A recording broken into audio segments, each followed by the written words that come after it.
God needs Dios necesita hombres con mentalidad espiritual to build his para edificar su iglesia. Many times Muchas we veces think of pensamos en dos believers and categorías, en creyentes e incrédulos. that is Eso right, es correcto. Pero la Biblia divide a los creyentes en dos categorías. If you turn to Vayamos a 1 Primera de Corintios, capítulo 2, versículo 14. the El incrédulo es llamado, en Primera de Corintios, capítulo 2, verso 14, un hombre natural. El hombre natural no acepta las cosas del Espíritu de Dios, porque para él son necedad. Pero luego, en 1 Corintios 3, verso 1, dice, no pude hablarles como a hombres espirituales. Estos no eran hombres naturales, eran creyentes, pero eran carnales, es decir, hombres carnales. Así que el incrédulo es un hombre natural y al creyente se le llama carnal o espiritual. Así que hay dos categorías de creyentes. Y el Señor no puede usar gente carnal para edificar su iglesia. Solo a través de hombres espirituales Él puede hacer su obra. En el versículo 3 se habla de algunas características de las personas carnales. Habla de celos, discusiones y andan como los demás incrédulos.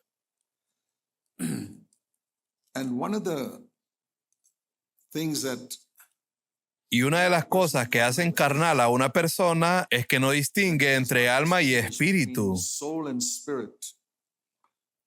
Dios es una Trinidad, Padre, Hijo y Espíritu Santo. E hizo al hombre a su imagen y semejanza. El hombre también es una Trinidad, espíritu, alma y cuerpo. Si tú vives en tu alma, eres una persona carnal. Necesitamos aprender a vivir en nuestro espíritu. Te mostraré un versículo en Hebreos, capítulo 4, versículo 12. Si han leído el Nuevo Testamento, estoy seguro de que todos ustedes han leído Hebreos capítulo 4, verso 12. Pero no sé cuántos de ustedes han tratado seriamente de entender esto, porque no es un versículo fácil de entender. La palabra de Dios es viva y eficaz, y más cortante que cualquier espada de dos filos. Penetra hasta la división del alma y del espíritu. Como les dije, el hombre es espíritu, alma y cuerpo. O cuerpo, alma y espíritu.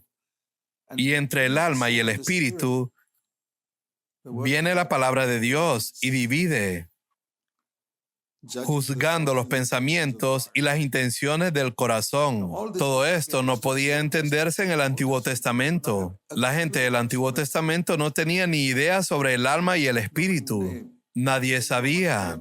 Tampoco sabían mucho sobre las obras del Espíritu Santo. Después que el Espíritu Santo vino en el día de Pentecostés, Dios abrió muchas verdades sobre el caminar interior con Dios. Entonces, lo que vamos a ver hoy es una presentación en video. Es un mensaje que prediqué hace algunos años, explicando cómo puede ser un cristiano carnal y cómo podemos convertirnos en cristianos espirituales. Así que por favor, presten atención. Hoy les quiero dar una buena porción de carne para que la digieran. Ya hemos tomado suficiente leche, así que espero que ustedes estén listos. Mi tema se llama anímico o espiritual.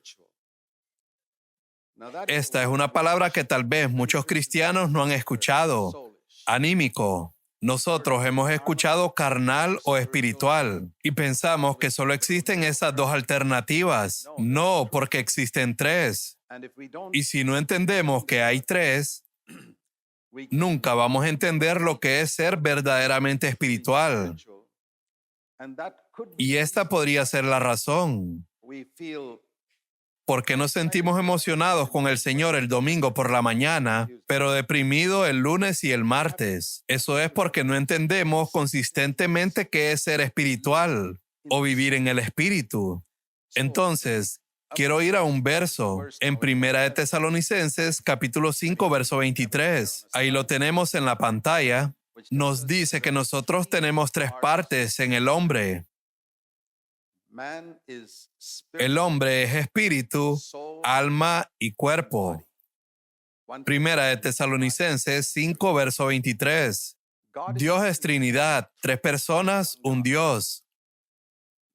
El hombre es tres partes en una persona, no en dos partes. Muchos cristianos piensan que son dos, una visible que es el cuerpo y una invisible que es el alma. Pero hay un espíritu más profundo que el alma. Y la Biblia dice que nuestro espíritu, alma y cuerpo deben ser preservados completamente irreprensibles hasta la segunda venida de Jesús. Así que esto es lo primero que tenemos que ver. Aquel que es gobernado por sus pasiones carnales es una persona carnal. Aquel que su vida es controlada por el Espíritu Santo es espiritual, pero entre ellos una persona puede ser influenciada por su alma o su personalidad humana. Entonces, él es anímico y no espiritual. Y ahí es donde el engaño puede comenzar. Muchas personas viven en su alma y piensan que son espirituales. Esto es lo que quiero intentar explicar. Así como les dije, es un poco de carne y yo creo que estamos preparados para digerir esto. Estoy intentando dejarles la carne desmenuzada. Así es más fácil de digerirla. Pero sabes, una de las cosas que dice el Espíritu Santo en el libro de Hebreos, en el capítulo 5, es que el tiempo ha llegado cuando ustedes deberían comer carne. Hebreos capítulo 5, verso 12. Ustedes ahora deberían ser maestros, pero ustedes aún están bebiendo leche. Y esa es una decepción que un padre tiene. Cualquier padre la tendría si aún su niño está bebiendo leche. Él ya tiene 10 años y no puede masticar. ¿Eres un creyente que tiene más de 2 años? ¿O tienes más de 2 años de haber nacido de nuevo? Entonces nosotros deberíamos estar comiendo carne e ir más allá de solamente beber leche. Ahora quiero que vayamos a otro versículo y quiero que lo veamos en la pantalla. En Hebreos capítulo 4, verso 12. Aquí dice que la palabra de Dios trae una división. Ella penetra hasta el punto de dividir el alma y el espíritu. Entonces, la palabra de Dios busca llegar en medio de aquella parte entre el alma y el espíritu, de forma que penetre en nuestro espíritu. Yo estoy seguro que todos ustedes han leído este versículo, pues está en el libro de Hebreos. Probablemente nunca meditaste en esto. Esta es una tragedia con muchos cristianos cuando chocan con una palabra difícil. Simplemente la ignoran y pasan al siguiente versículo. Pero así nunca vamos a adquirir una educación espiritual. Tenemos que detenernos ahí. Cuando encuentro un versículo así, yo me detengo. Es como una luz roja y me despierto a la mañana siguiente y aún estoy en el mismo versículo. Así es que entendí las escrituras. Yo decía, no quiero pasar este verso sin que Dios me muestre lo que realmente significa. Si tú realmente respetas a Dios y su palabra, vas a querer saber lo que significa todo, sobre todo los versos de las escrituras. ¿Qué significa cuando dice que la palabra de Dios penetra hasta dividir el alma y el espíritu? Si tienes 10 años de ser creyente y alguien te pregunta eso, debes ser capaz de responderle. Ahora, déjame ir a otro versículo. Juan, capítulo 1, verso 14. Está hablando de Jesús. La correcta traducción la tenemos aquí, en Juan, capítulo 1, verso 14. Y aquel verbo fue hecho carne y habitó, que significa tabernáculo, entre nosotros. Bien, es muy interesante que el Espíritu Santo usó esa palabra, tabernáculo entre nosotros, porque esto nos recuerda el tabernáculo del Antiguo Testamento, donde se lee en el libro de Éxodo que Dios usó 10 a 15 capítulos para explicar el tabernáculo. Y entonces ellos son vinculados nuevamente en el Nuevo Testamento, en Hebreos capítulo 9. Desafortunadamente, este no es un capítulo muy popular entre muchos cristianos. No nos gusta digerir la carne y por esta razón no crecemos. Esto es lo que les quiero explicar hoy. Jesús es el tabernáculo que habitó entre nosotros. Él era el ejemplo perfecto de un hombre espiritual. Él no vino a la tierra solo para morir en la cruz. Él vino para mostrarnos cómo quiere Dios que el hombre viva, cómo Dios quiere que tú y yo vivamos. Y no solamente nos mostró eso. Él dijo, yo iré al cielo, oraré al Padre y Él enviará al Espíritu Santo. Y en el día de Pentecostés, Él lo envió para que nosotros podamos vivir como Jesús vivió. En Primera de Juan, capítulo 2, verso 6 dice, en la traducción Biblia Viviente, el que dice que permanece en Él debería vivir como Jesús vivió. Ahora, la mayoría de cristianos dicen que eso es imposible. Y realmente es imposible sin el poder del Espíritu Santo. Ahora, primero déjame explicar esto. Cada persona que ha nacido de nuevo tiene el Espíritu Santo. Si no lo tienes es porque no has nacido de nuevo. Si no tienes certeza de eso, vamos a Romanos 8, verso 9. Este es un versículo muy importante para recordar, para que nunca tengas duda de eso. En la última parte del verso, y si alguno no tiene el Espíritu de Cristo, mira cómo termina el versículo. Entonces no es de Él. Está claro como el cristal. El Espíritu de Cristo es el Espíritu Santo. Si tú no tienes el Espíritu Santo, ni siquiera perteneces a Él, ni siquiera eres convertido. Pero tener el Espíritu Santo no significa que estás lleno del Espíritu Santo. Muchos cristianos no están llenos del Espíritu Santo. ¿Cómo podemos vivir una vida llena del Espíritu? Jesús es tipo de tabernáculo. Veamos en la pantalla, lecciones del tabernáculo, que es lo que quiero explicarles. Lecciones del tabernáculo del Antiguo Testamento, que nosotros queremos digerir y entender. Así era el tabernáculo. El hombre tiene tres partes, como dije, espíritu, alma y cuerpo. Entonces, cuando Dios hizo el tabernáculo, con la finalidad de representar a Jesucristo y también a nosotros como seres humanos, Él hizo el tabernáculo en tres partes. El hombre tiene una parte que es visible, ese es el cuerpo, y tiene dos partes invisibles, que son el alma y el espíritu. Entonces, Dios hizo el tabernáculo. En el Antiguo Testamento, ellos no entendían todo esto, pero nosotros ahora lo entendemos, porque tenemos al Espíritu Santo. Él tenía dos partes, el lugar santo y el lugar santísimo, y esto corresponde con el cuerpo, alma y espíritu. Esta tienda tenía una división en medio que separaba el lugar santo del lugar santísimo. Si nunca entendiste el tabernáculo, ahora lo entenderás y entenderás la aplicación de él en nuestras vidas. Déjame repetirlo. Tenía una parte visible que es el atrio exterior y dos partes cubiertas dentro de la tienda, el lugar santo y el lugar santísimo, que corresponden al alma y al espíritu, exactamente correspondiendo a Jesús morando en el tabernáculo en medio de nosotros. Y ahora nosotros somos el tabernáculo de Dios. Cuando la Biblia dice que somos el templo del Espíritu Santo, esto es lo que quiere decir. Y tal vez por el tiempo no voy a mostrar todo esto. Estoy tratando de condensar 7 horas de predicación en 45 minutos. Entonces tenemos que darnos prisa. Dios no habita en el atrio exterior, ni en el lugar santo, pero sí en el lugar santísimo. Si lees el Antiguo Testamento lo comprobarás. El arca estaba en el lugar santísimo y el propiciatorio también. Y desde allí Dios hablaba. El fuego de Dios y la nube de Dios durante los días simboliza la presencia de Dios. Y esa no habitaba en el atrio exterior ni en el lugar santo, sino en el lugar santísimo. Y allí era el lugar donde nadie podía entrar en el Antiguo Testamento, porque había una cortina. Había una cortina luego en la entrada, antes del atrio exterior, donde tú entrabas. Esta es una representación de la salvación, donde entras al interior, donde había un lugar para ofrecer los sacrificios, el altar del holocausto simbolizando el Calvario, seguido por una fuente de agua, la fuente de bronce, símbolo del bautismo. Muchos cristianos están satisfechos solamente con este altar y la fuente. Ellos dicen, en el Calvario murió por mí, mis pecados han sido perdonados, ya me bauticé, es suficiente, yo ya estoy salvo. Pero el Señor tiene más que eso para nosotros. Él quiere que vayamos más allá. En aquella primera ilustración, Jesús es nuestro Salvador, mas Él también es llamado aquel que bautiza con el Espíritu Santo. Aquel que bautiza significa inmersor. Bautismo significa inmersión. Él nos sumerge en el Espíritu Santo y así Él nos lleva más allá a una vida de servicio representada en el lugar santo. En el atrio exterior cualquiera podía entrar. Todas las personas entraban con sus animales para el sacrificio, pero en el lugar santo eran los sacerdotes, aquellos que eran líderes y querían servir a Dios. Esto es cuando das un paso adelante, donde dices, ya soy salvo, soy perdonado y voy camino al cielo. Y ahora quiero ser lleno del Espíritu Santo, porque quieres servir a Dios. Entonces Jesús es aquel que bautiza, pero hay algo más. Hay un título de Jesús que quiero mostrarte.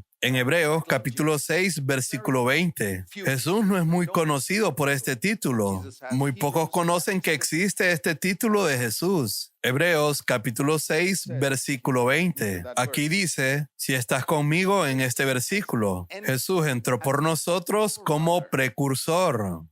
Como precursor.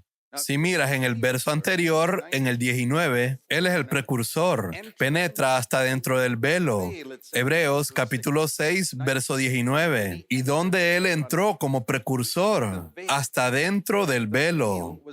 El velo era aquella cortina gruesa entre el lugar santo y el lugar santísimo. Recuerda que el hombre es cuerpo, alma y espíritu. Jesús hizo un camino para nosotros a través del velo. ¿Y dónde está este velo? Entre el lugar santo y el lugar santísimo, correspondientes entre el alma y el espíritu. Recuerda el versículo que vimos al principio, que la palabra de Dios penetra hasta partir el alma y el espíritu. Entonces, ¿qué es la división del alma y el espíritu aquí? Es aquel velo que simboliza que nadie podía entrar antes a la presencia de Dios. En Hebreos capítulo 9 dice que aquel velo simboliza que el camino hasta la presencia de Dios no estaba abierto. En el Antiguo Testamento, si alguien intentaba llegar hasta ahí, moriría, porque estaba este velo. Dios estaba diciendo que había algo que evitaba que llegáramos hasta su presencia. Si pudiéramos entender eso y pasar por esto, y permitir que la palabra de Dios penetre hasta dividir nuestra alma y espíritu, podríamos vivir en la presencia de Dios 24/7. Eso es lo más importante que estoy intentando explicarte en este mensaje. ¿Qué significa ir más allá del velo? ¿Qué significa ese velo rasgado? Cuando Jesús murió en la cruz y el velo fue rasgado de arriba hacia abajo, ¿eso significa que nosotros podemos llamar a Dios Padre? Sí. Y eso también significa que nosotros también podemos vivir en aquel lugar santísimo todo el tiempo. No tenemos que entrar y salir. No, podemos vivir allí todo el tiempo. Damos gracias a Dios por el atrio exterior, por el Calvario, por el bautismo en el agua y en el Espíritu Santo, porque conocemos a Jesús como nuestro Salvador y porque Él es el que bautiza en el Espíritu Santo y nos llena del Espíritu Santo. Maravilloso. Pero yo quiero que lo conozcas como el precursor. El Salvador, aquel que bautiza, el precursor. ¿Lo conoces como tu precursor? Muchos hermanos predican sobre el bautismo en el Espíritu Santo. Alabado sea Dios, pero no conocen a Jesús como precursor. Por muchos años yo no lo conocí como precursor. Por eso vivía derrotado por 16 años después de haber nacido de nuevo y ser bautizado. Como obrero cristiano a tiempo completo, estaba derrotado en mis pensamientos y en mi vida interior. Yo predicaba cosas que no estaba viviendo. Percibí mi hipocresía, estaba harto y estaba dispuesto a dejar mi ministerio. Yo le dije al Señor, soy un hipócrita, y comencé a buscar de verdad al Señor. Y Dios me llenó con su Espíritu Santo nuevamente y me abrió los ojos para ver a Jesús como mi precursor. Eso cambió mi vida. Hablo de mi propia experiencia, pero creo que esto puede cambiar tu vida. Yo no soy mejor que tú. Yo era un pecador salvado por la gracia, igual que todos ustedes. Mas Jesús hizo este camino para mí. Ahora quiero que abran en Hebreos capítulo 10, versículo 20. Jesús inauguró, es un versículo maravilloso, por un camino nuevo y vivo que Él inauguró para nosotros por medio del velo, es decir, su carne. Quiero decir aquí que carne es la voluntad propia. ¿Por qué digo que su carne era su voluntad propia? Bueno, la carne tiene diferentes significados. Ella es usada incluso en términos de carne comestible en el Nuevo Testamento. Mas no solo tenemos la carne en términos de cuerpo. Cuando en el Nuevo Testamento se habla de la palabra carne, te quiero mostrar un verso en Gálatas capítulo 5, versículo 17.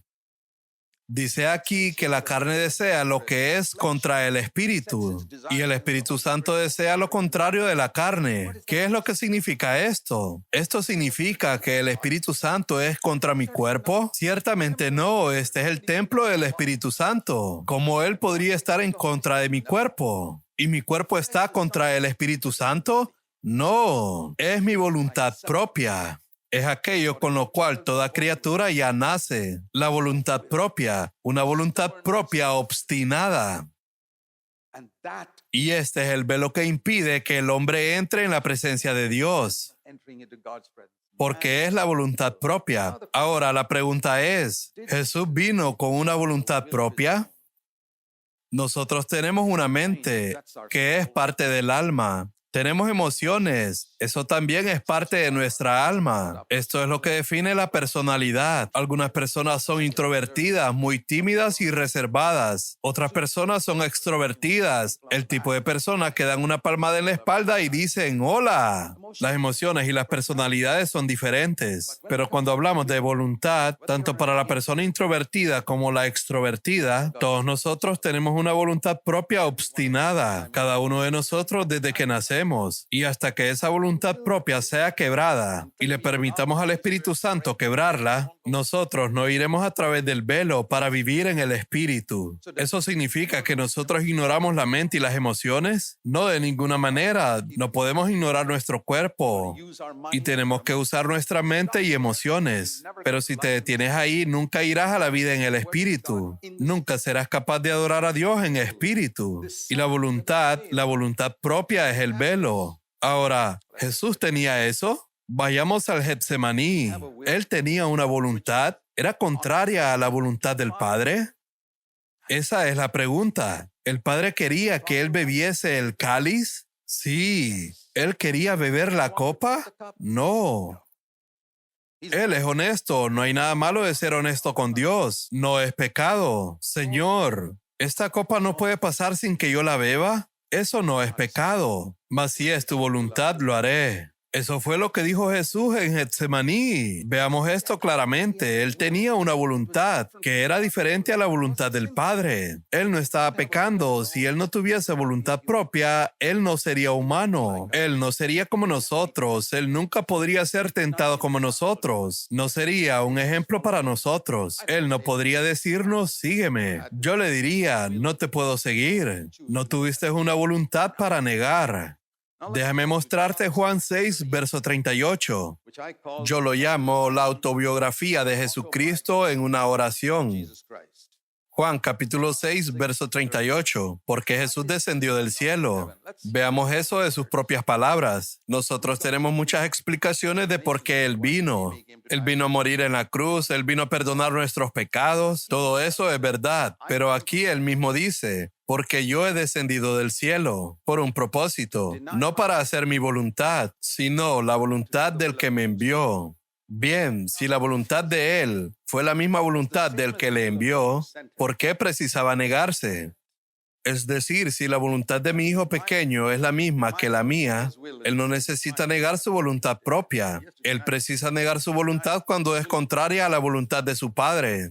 Él dice, no para hacer mi voluntad, sino la voluntad del que me envió. Cuando él estaba en el cielo, él no tenía que decir esto. En el cielo él podía decir, yo hago mi propia voluntad, porque es la misma voluntad de mi Padre. El Padre, el Hijo y el Espíritu Santo son uno. Pero cuando Él vino a la tierra, eso era parte de su humillación. Aparte de volverse como uno de nosotros, para ser un ejemplo para nosotros. Si tú aprecias esto, lo amarás aún más. Él llevó sobre sí una voluntad propia para negarla. Él se negó toda su vida. Y yo les digo, eso es doloroso. Es doloroso, así como para nuestros hijos pequeños negar sus voluntades. Y para ti, y para mí es doloroso negar nuestra voluntad y hacer la voluntad del Padre.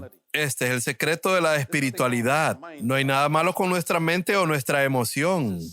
Jesús usaba su mente. Cuando lees las cosas que Él proclamaba, la manera en que enseñaba, es tan claro que Él tenía una mente tan clara. Él hablaba de manera que hasta un niño podía entenderle. Había una gran profundidad en sus palabras que nosotros mismos pasamos años tratando de entender su significado. Él usaba su mente, sus emociones. Él usaba sus emociones. Él sentía, él lloró.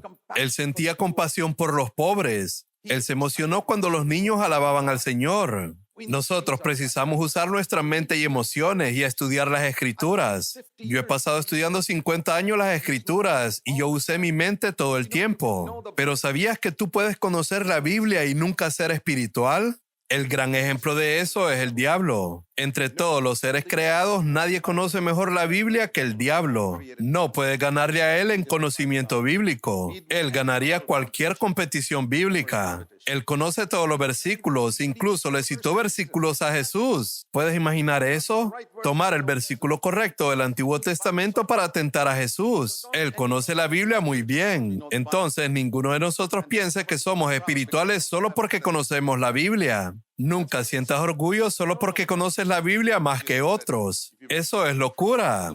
Eso prueba en verdad que tú no conoces la Biblia. La Biblia debería dejarnos humildes y no orgullosos. Lo mismo con nuestras emociones. No hay nada malo con nuestras emociones. Debemos ser expresivos cuando alabamos a Dios. Cuando yo nací de nuevo, yo no sabía mucho sobre el cristianismo. Tenía 19 años de edad y me uní a una iglesia, donde ellos creían que el único modo correcto de estar en la iglesia era como estar en un funeral. Quieto, serio, en silencio, y era bastante muerto.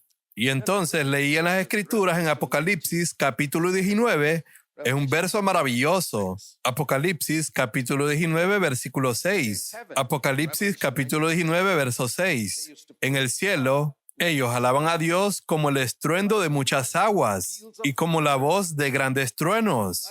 Y yo dije, muchacho, voy a tener un choque cultural si voy para el cielo. Si no, aprendo a alabar a Dios de esa forma aquí. Por eso les digo honestamente, quedo realmente emocionado cuando escucho la alabanza de esta iglesia. Probablemente mejor de cualquier otra cosa que yo experimente en otros lugares. Realmente estoy muy emocionado.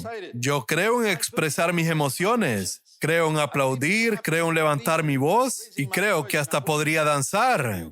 Si no fuese a causar vergüenza a los demás. Yo creo eso. Creo en expresar mis emociones, pero lo que quiero decir es que yo no creo que mi conocimiento de las Escrituras ni mi emoción al alabar a Dios me haga una persona espiritual. Eso no es espiritualidad. Tienes que ir más allá de la mente y las emociones a través del velo. Jesús es el precursor que fue a través del velo. Y yo tengo que ir más allá. No estoy diciendo que no deberías usar tu mente y las emociones, pero debo dejar que el Espíritu Santo controle mi mente y mis emociones. Y para eso es preciso decir no a mi propia voluntad. En otras palabras, después de estudiar la Biblia y después de emocionarme en la alabanza el domingo, el resto de la semana necesito ir a casa, ir al trabajo y siempre que fuese tentado a hacer mi propia voluntad, necesito decir, Espíritu Santo, dame gracia ahora para decir no a esto. O cuando alguien se enoje conmigo y yo fuese tentado y mi voluntad diga, respondele de la misma manera, respondele a tu esposa o a tu esposo de la misma manera que él te está hablando a ti. Pero ahí digo no. ¿Sabes que el Espíritu Santo puede hacerte perpetuamente paciente con una esposa irritante? ¿Crees eso? ¿O tu Dios es un impotente Dios que no puede ayudarte a ser paciente con una esposa irritante o un esposo difícil? Entonces, tú debes estar adorando a un ídolo, no al Dios de la Biblia, que nos llena del Espíritu Santo. Él puede ayudarnos a tener victoria sobre cualquier tentación. Cuando las personas estén agresivas, el Espíritu Santo puede ayudarte a ser paciente. Cuando todo el mundo estuviera violando las reglas de tránsito y ellos te muestren el dedo conduciendo, el Espíritu Santo te puede ayudar a amarlos. En tus fuerzas no podrías hacerlo. Tienes que negar tu propia voluntad. Di, Señor, voy a morir a mí aquí. Aquí tengo otra oportunidad para morir. Eso es lo que significa ir a través del velo. Tú podrías decir, ¿estás hablando en serio? ¿Pero realmente quieres permanecer en la presencia de Dios? Te diré uno de los beneficios de permanecer en la presencia de Dios. Si fueses a través del velo al lugar santísimo, déjame mostrarte un verso que me ayudó mucho. Salmos 16. Léelo conmigo. Salmos 16, verso 11. En medio del versículo, me mostrarás la senda de la vida. En tu presencia hay plenitud de gozo. Es un maravilloso versículo. Salmos 16, verso 11. En tu presencia hay plenitud de gozo. Yo me pruebo si estoy en la presencia de Dios mediante una cosa. ¿Estoy lleno de gozo ahora mismo? Entonces estoy en la presencia de Dios. En cualquier momento, a cualquier hora, 7 días a la semana, 24 horas al día. Si pierdo la plenitud de gozo, tengo que decirme a mí mismo, por una razón u otra, no estoy en el lugar santísimo ahora. Yo no estoy en la presencia de Dios, y la razón es porque salí del lugar santísimo, porque no quiero negar mi voluntad en alguna situación. Quiero hacer lo que yo quiero, y no quiero ir por el camino que Jesús fue, de autonegación. Entonces yo salí de la presencia de Dios, y esa es la razón de por qué estamos muchas veces desalentados o tristes y depresivos. Por muchos años yo viví así. Después de haber nacido de nuevo, frecuentemente estaba desalentado, depresivo, nervioso, de mal humor y demás. Yo era un cristiano a medias, nacido de nuevo, camino al cielo, pero derrotado todos los días de la semana, pero alabando a Dios y aplaudiendo el domingo por la mañana. Y dije, Señor, estoy cansado de vivir este tipo de vida. Soy un hipócrita. Soy una cosa el domingo y otra el resto de la semana. No debería ser así. Jesús no era así. Él era consistentemente espiritual, porque Él nunca hizo su propia voluntad. Siempre fue a través del velo. Él es nuestro precursor.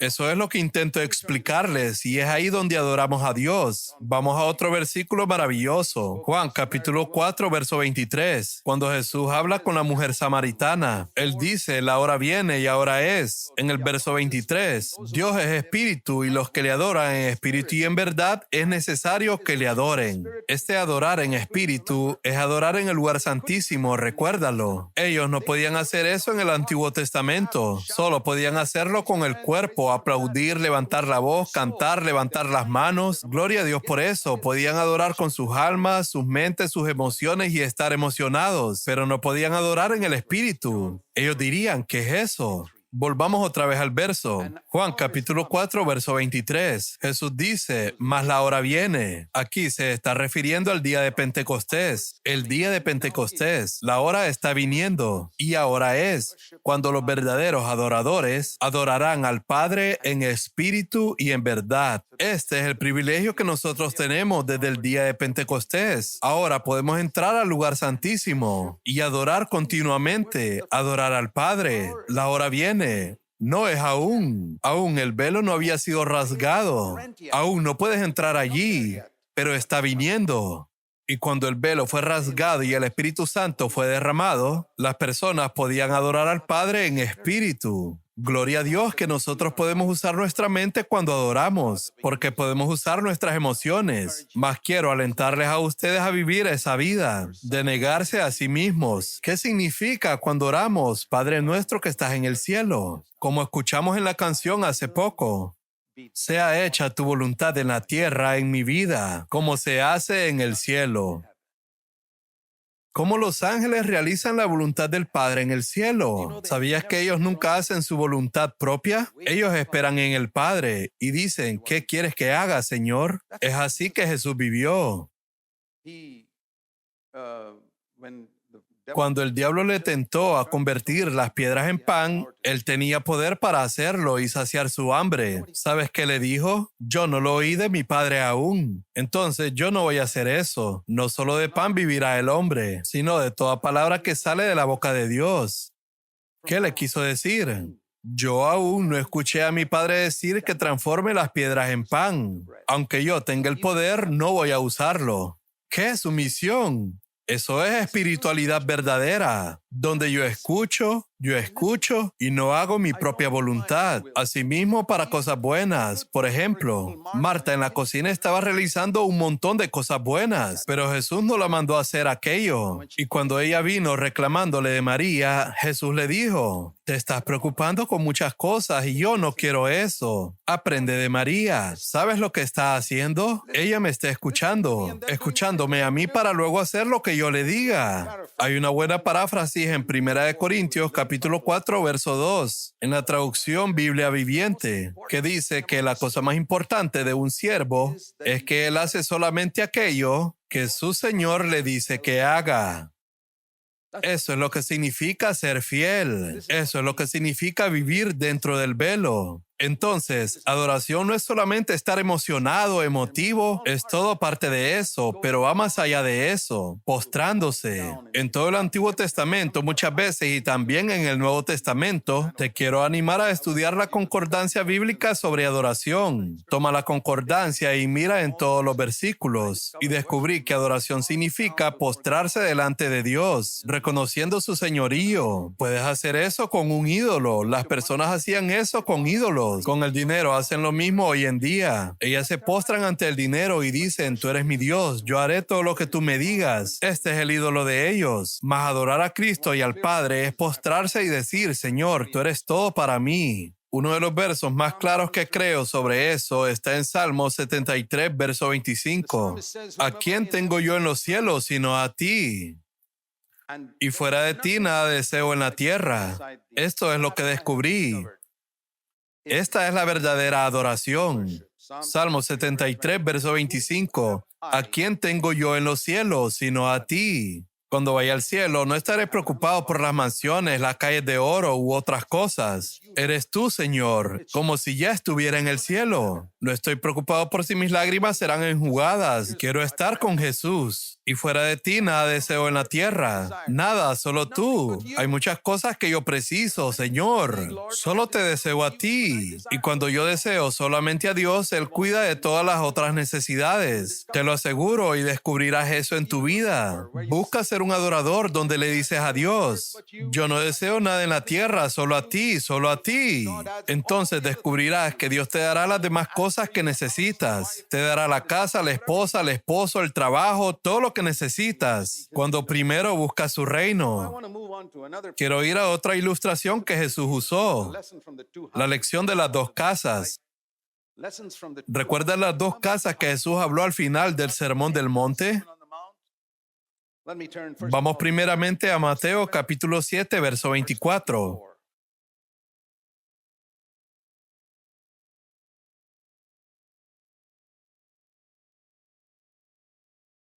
Cualquiera pues que me escucha estas palabras,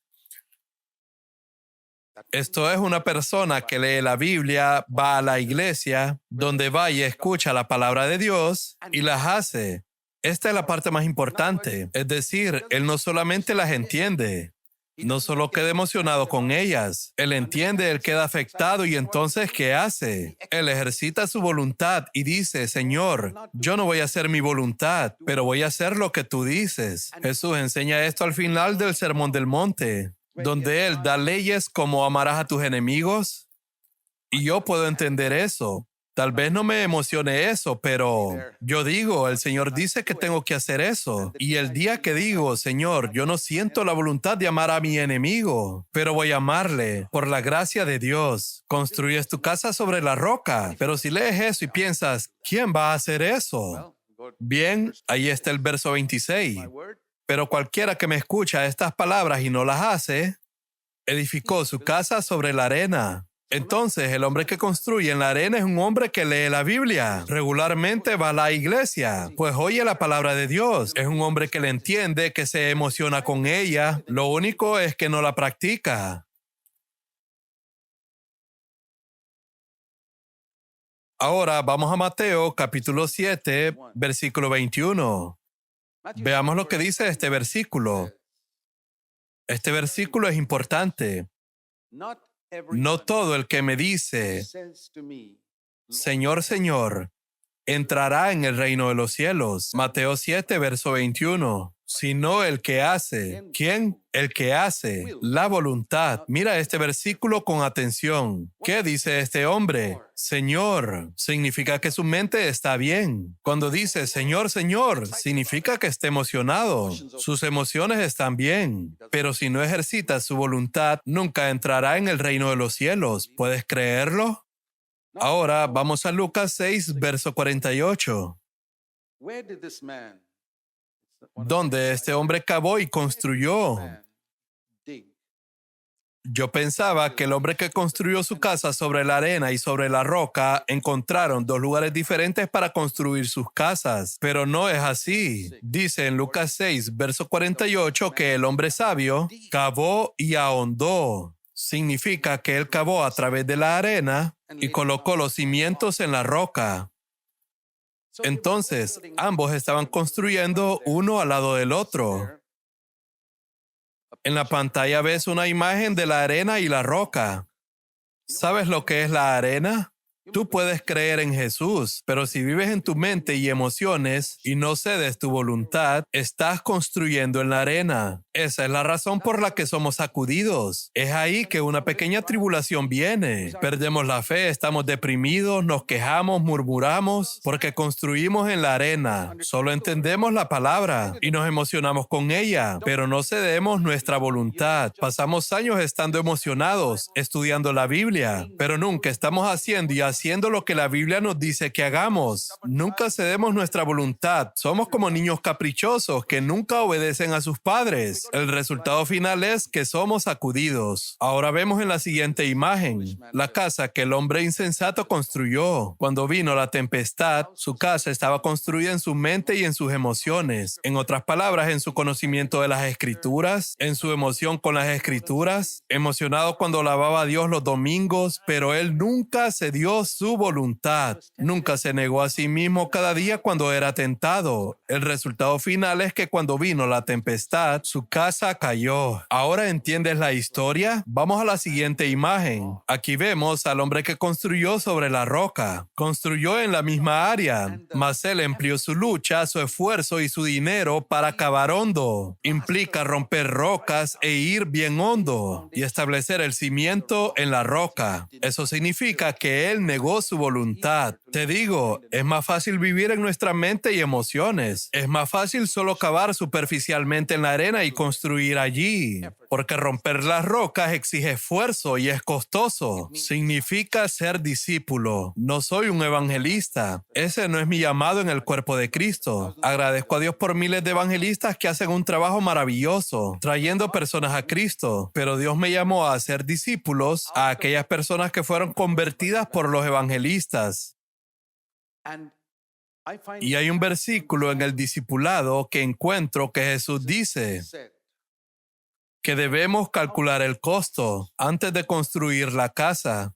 Él dice, antes de construir la casa, siéntate y calcula los costos. Verás que es más barato construir en la arena y es más costoso ir hasta el fondo, negarse a sí mismo cada día y construir en la roca. Es por eso que los evangelistas dicen, ven al frente y acepta a Cristo. Gracias a Dios por personas como Charles Finney y Billy Graham. Llamaban a las personas y muchas personas venían a Cristo. Maravilloso. Mas mi llamado es a ser discípulo. Yo no llamo personas al frente. Yo les digo a ellas, siéntense y calculen el costo. Y dígame dentro de algunos días si quiere seguir a Cristo o no. No esté tan emocionado y diga, sí, quiero hacerlo. Yo no estoy en contra de los evangelistas, pero digo, las personas que vienen al frente y reciben a Cristo, ellas vienen al atrio exterior. Precisan ir adelante y ser llenas del Espíritu. Ellas precisan ser enseñadas, entonces serán discípulos, para que entren más allá del velo a seguir a Jesús. Seguir a Jesús significa discipulado. Entonces, la vida de ellos será estable. Y yo creo que esa es la tragedia de la cristiandad. Muchas personas escuchan buenas predicaciones. ¿Por qué escuchas que muchos predicadores caen en adulterio o caen en la homosexualidad o que roban a los pobres pidiendo diezmos para comprarse carros caros o aviones?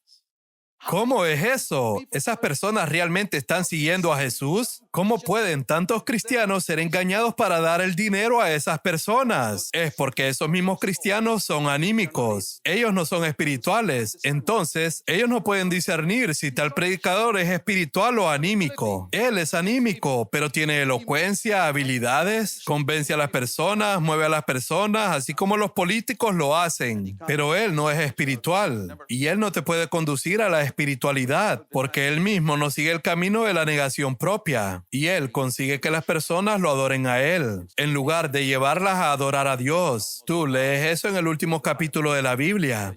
En Apocalipsis, capítulo 22, al final de la Biblia, Juan se postra para adorar a un ángel. Y la palabra ángel tiene un significado. En griego significa mensajero. Así que vamos a decirlo de esta manera. Él se postra para adorar a un mensajero. Y el mensajero lo levanta y le dice, no me adores a mí, adora a Dios. Y así es un predicador de verdad, que nunca va a permitir que tú lo adores. Nunca te va a enseñar que dependas de él.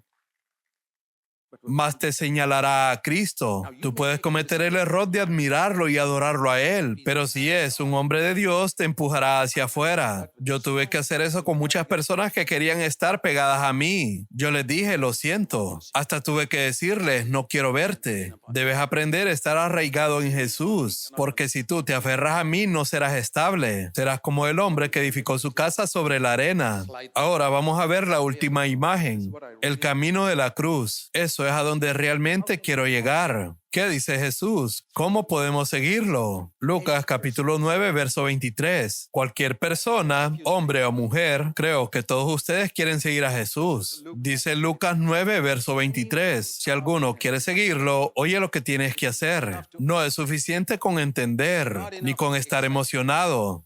No es suficiente alabar a Dios con nuestras emociones. Tienes que negarte a ti mismo, decir no a tu propia voluntad. Llevar la cruz significa morir. Aquí está mi voluntad como una línea horizontal y aquí está la voluntad de Dios como una línea vertical.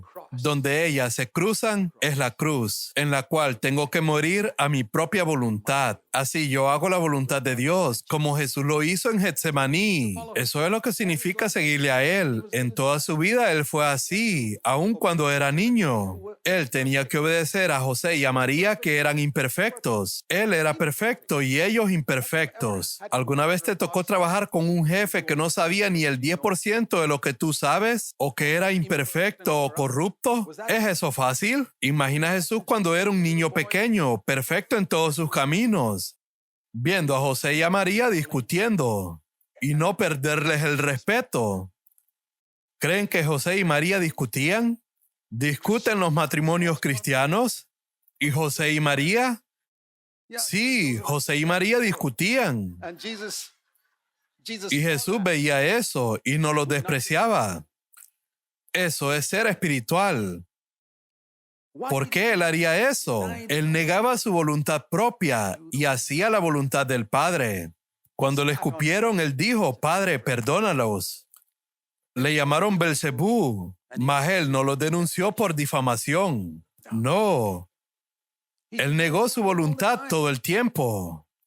Y Él nos dio su ejemplo. Si alguien quiere venir en pos de mí, tome su cruz. En Lucas 9:23 dice, cada día.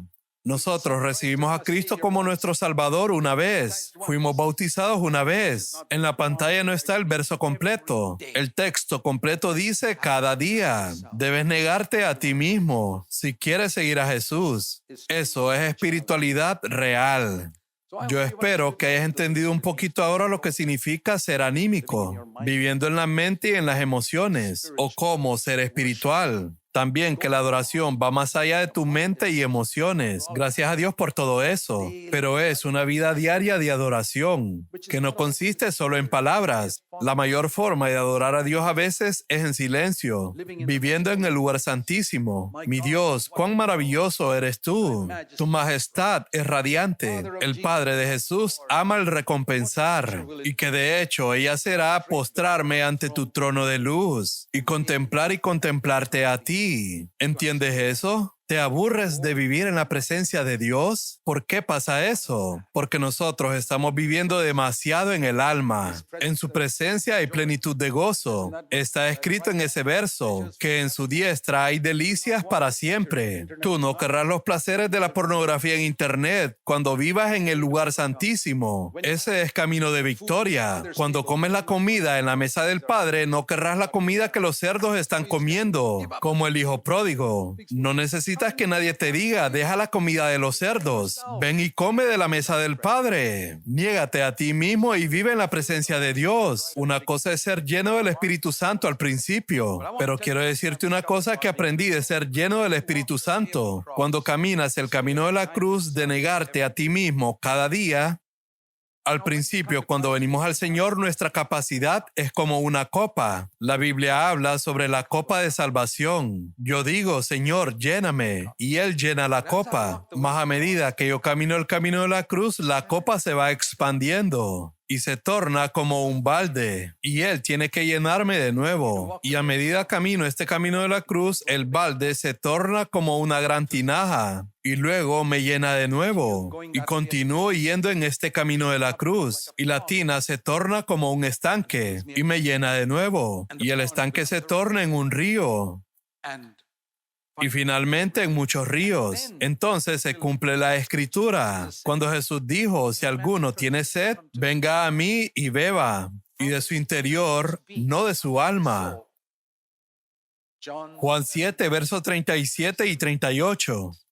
De su más profundo interior, de su espíritu, correrán ríos de agua viva. Y esa es la voluntad de Dios para cada uno de nosotros, que vengamos a esa vida. Dios puede llenarnos y que fluya desde nuestro interior y nos haga una bendición para millares de personas a nuestro alrededor. Yo quiero invitarlos, mis hermanos y hermanas, a esta vida más elevada, más allá del alma, a la vida en el Espíritu Santo.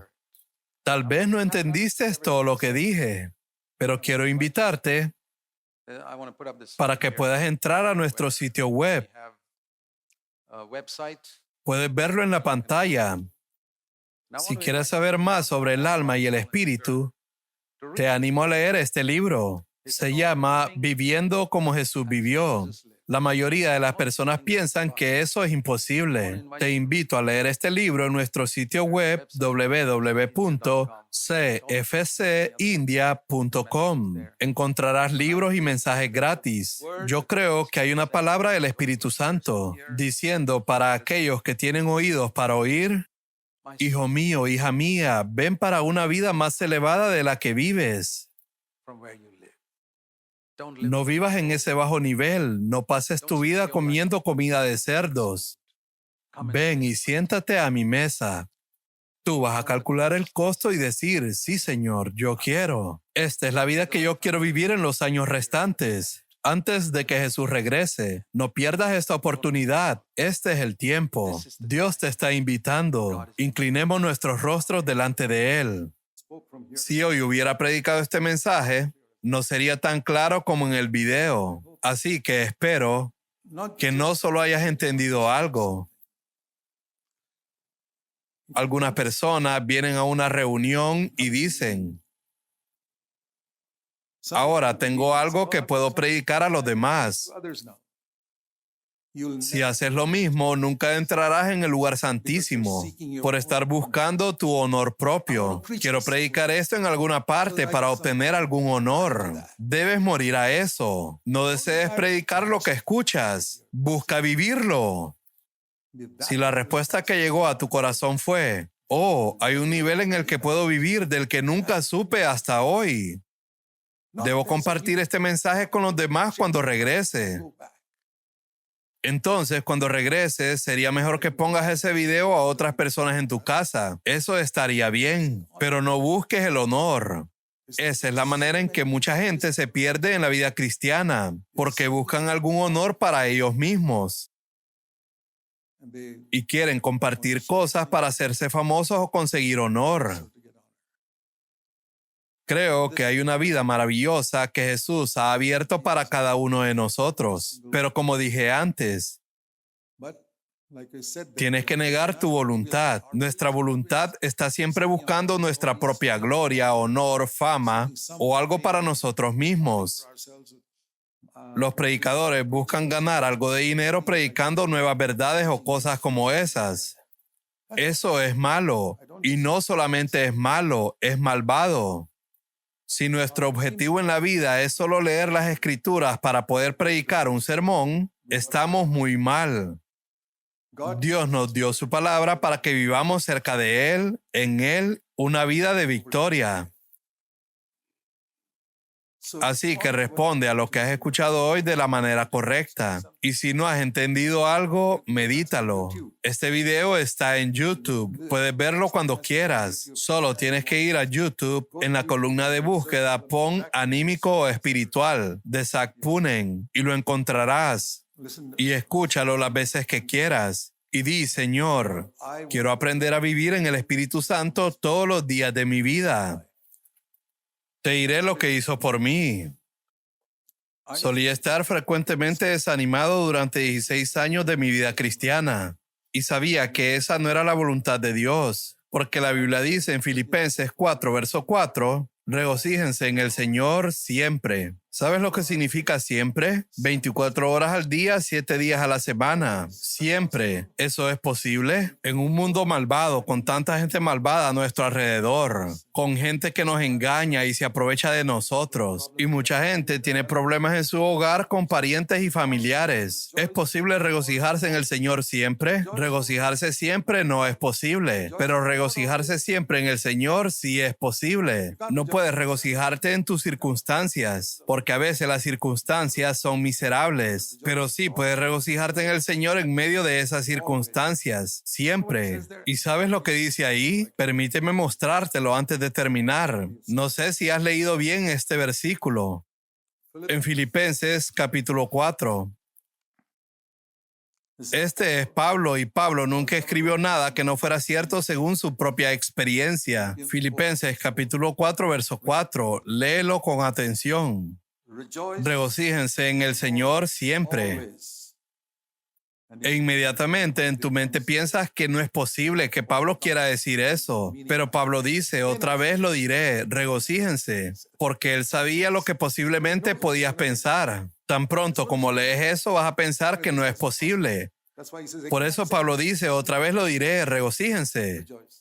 Durante muchos años nunca tomé en serio esa palabra, pero es un mandamiento. Decimos que amamos a Jesús y Jesús dijo, si me amáis, guardad mis mandamientos. Este es uno de los mandamientos. Regocíjense en el Señor siempre. ¿Crees que el Señor nos dirá que hagamos algo que no podemos hacer? ¿Le pedirías a tu hijo pequeño que cargue con un peso de 1 tonelada sobre su cabeza? No. Nunca le pedirías a tu hijo pequeño que levantara un peso que no puede levantar. Dios nunca puede pedirnos que hagamos algo que Él sabe que es imposible. Él nos dará los recursos, aunque a veces nosotros intentamos hacerlo sin ellos. Recuerdo que una vez le pedí a uno de mis hijos cuando estaba pequeño que fuera a la tienda y comprara pan. Y él enseguida salió corriendo y volvió 2 minutos después y dijo, papá, ¿dónde está el dinero? Yo le dije, ¿creías que yo esperaba que fueras a trabajar y ganaras algo de dinero para ir a comprar ese pan? Cuando te pedí que compraras pan, deberías haberme pedido el dinero. Cuando el Señor dice, regocíjense en el Señor siempre, no corras a hacerlo. Primero ve al Señor y dile, Señor, dame los recursos, dame el poder del Espíritu Santo. Y eso es lo que aprendí a hacer. Te diré honestamente, no estoy presumiendo, solo te estoy diciendo lo que la gracia de Dios puede hacer en una persona que estuvo desanimada durante 16 años. Él me ha librado de eso. No recuerdo la última vez en mi vida que estuve desanimado. Creo que es posible regocijarse siempre en el Señor. Digo esto no para jactarme, sino para animarte a creer que una persona que fue miserablemente derrotada como yo pudo convertirse en un vencedor. ¿Por qué tú no podrías? No dejes que el diablo te robe tu herencia. ¿Sabes cómo mira la gente atentamente el testamento de su padre cuando éste ha muerto para ver qué le ha dejado? Te diré lo que Dios ha dejado para ti a través de la muerte y resurrección de Cristo. Una vida de gozo constante, de paz perfecta y de vida vencedora. Oremos y reclamemos eso.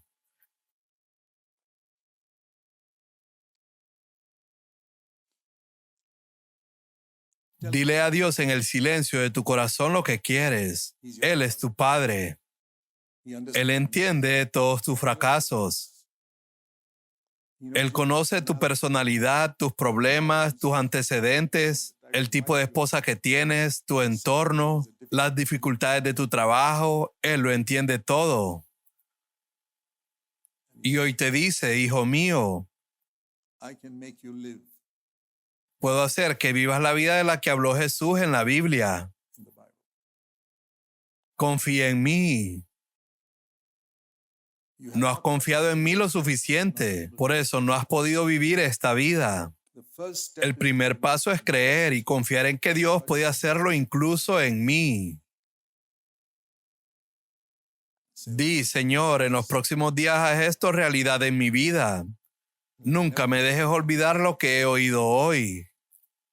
Permite que este fin de semana sea uno que transforme mi vida completamente. Déjame volver a casa como otro hombre, un hombre cambiado. Gracias, Padre. Creo que harás esto por cada uno de nosotros. En el nombre de Jesús. Amén.